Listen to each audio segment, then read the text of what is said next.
My dear friends, my dear masters, my dear gods, எல்லோருக்கும் வணக்கம். தியான யோகம் நிகழ்ச்சிக்கு உங்கள் அனைவரையும் வரவேற்கிறேன். இன்னைக்கு இன்னும் ஒரு பகவத்கீதா ஸ்லோகத்தில் பகவத்கீதா 2வது அத்தியாயம் 48வது ஸ்லோகம்.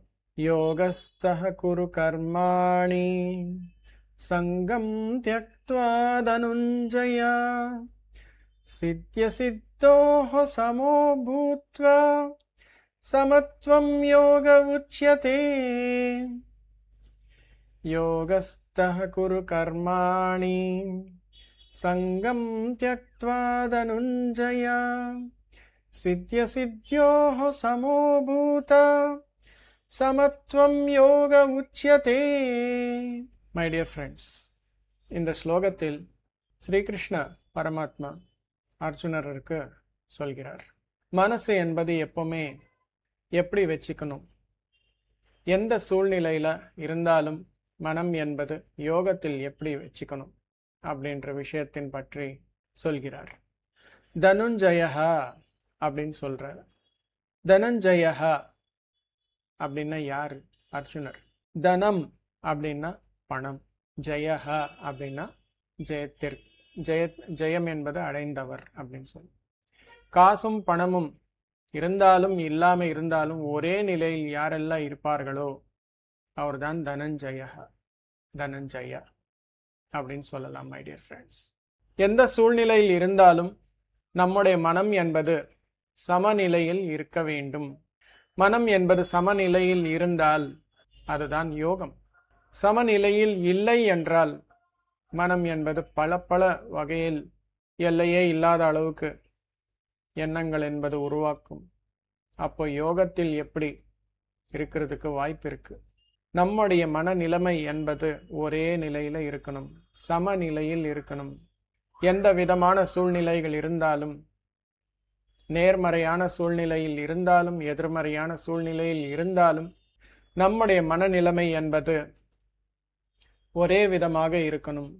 நம்ம சுற்றில் உள்ள எத்தனையோ நண்பர்களாகட்டும் தெரியாதவர்களாகட்டும் ஒரு நேரத்தில் நம்ம கூட இணைந்து ஒற்றுமையாக இருப்பார். சில நேரங்களில் நம்ம கூட ஒற்றுமையாக இருக்க மாட்டார். நீ வேற நான் வேற, நீ தனி நான் தனி அப்படின்ற மாதிரி இருப்பார். அந்த விதமான சூழ்நிலையில் கூடவும் நம்முடைய மனநிலைமை என்பது சமநிலையில் இருக்க வேண்டும். வெளியில் உள்ள அனைத்து சூழ்நிலைகளும் நமக்கு நன்மை கொடுக்கிற மாதிரி இருந்தாலும் நன்மை கொடுக்காத பட்சத்தில் கூடவும் சமநிலை என்பது உள்ள இருக்க வேண்டும். அதுதான் யோகம். இந்த விதமான யோக நிலையில் இருந்து பௌதீக உலகத்தில் ஒவ்வொரு செயல்களையும் செய்ய வேண்டும். யோக நிலையில் இருந்து கொண்டு செயல்களை செய்தால் அது நமக்கு நினைச்ச பலனை கொடுத்தாலும் கொஞ்சமாக பலனை கொடுத்தாலும், நாம நினைச்ச மாதிரி கொடுக்கவில்லை என்றாலும் நாம நம்முடைய சமநிலை என்பது மெயின்டைன் பண்ண முடியும். யோகத்தில் இருந்தால் எந்த விதமான ரிசல்ட் வந்தாலும் அதை ஏற்றுக்கொள்ள முடியும். யோக நிலையில் இல்லாமல் ஒரு எதிர்பார்ப்பில் நாம பௌதீக கர்மங்கள் அனைத்தும் செய்தால், நாம நினைச்ச பலனை கிடைத்தால் நாம சமநிலையில் இருக்க முடியும். இல்லை என்றால் முடியாது. அதற்காக மை டியர் ஃப்ரெண்ட்ஸ், சமநிலை என்பது மனதில் மிக்க முக்கியமான ஒரு நிலை. அந்த நிலையிலே இருந்து நாம் எல்லோரும் தியானத்தை செய்யணும். பௌதிக கர்மாக்கள் அனைத்தும் செய்யணும்.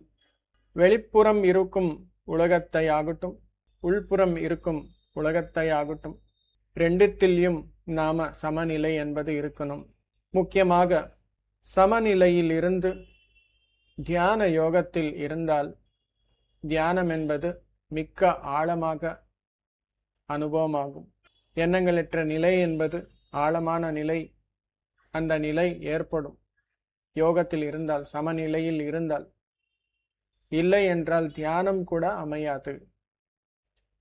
அதற்காக மை டியர் ஃப்ரெண்ட்ஸ், நீங்க எங்கே இருந்தாலும் எப்படி இருந்தாலும் எந்த நேரத்தில் இருந்தாலும் எந்த சூழ்நிலையில் இருந்தாலும் சமநிலை என்பது உள்ள விரிவாக இருக்கணும், தெளிவாக இருக்கணும். அப்போதான் நமக்கு நல்லபடியான ரிசல்ட் வந்தாலும் சரியில்லாத ரிசல்ட் வந்தாலும் நம்மளால மனநிலைமை என்பது மெயின்டைன் பண்ண முடியும். ஆனந்தமா இருந்தாலும் ஆனந்தமா இல்லாம இருந்தாலும் பற்றற்றவனாக இருக்கணும். அப்போதான் மை டியர் ஃப்ரெண்ட்ஸ், நீங்க யோகத்தில் இருக்கிறீர் அப்படின்னு சொல்லி அர்த்தம். யோகம் என்பது மிக்க முக்கியம். பௌதீக வெற்றியிலாகட்டும், ஆன்மீக வெற்றியிலாகட்டும், பௌதீக வாழ்க்கையிலாகட்டும், ஆன்மீக வாழ்க்கையிலாகட்டும், யோக நிலை, சமநிலை என்பது மிக்க முக்கியம். அந்த விதமான வாழ்க்கையை வாழு அப்படின்னு சொல்லி ஸ்ரீகிருஷ்ணர் இங்கே இந்த ஸ்லோகத்தில் போதிக்கிறார். மை டியர் ஃப்ரெண்ட்ஸ், எவ்வளோ அற்புதமான ஸ்லோகம். தினந்தோறு வாழ்க்கையில் எத்தனையோ சூழ்நிலைகள் என்பது நமக்கு வருது. ஆனால் ஒவ்வொரு சூழ்நிலையும் சமநிலை என்பது நமக்குள்ள இருக்கணும். அப்போதான் நாம யோகி என கூறப்படுகிறது. Thank you friends. திரும்பி இதே நேரத்திற்கு நாம் எல்லோரும் இணைந்து தியானம் மற்றும் சத்சங்கம் செய்வோம். அப்போது வரைக்கும் நன்றி மாஸ்டர்ஸ். வணக்கம்.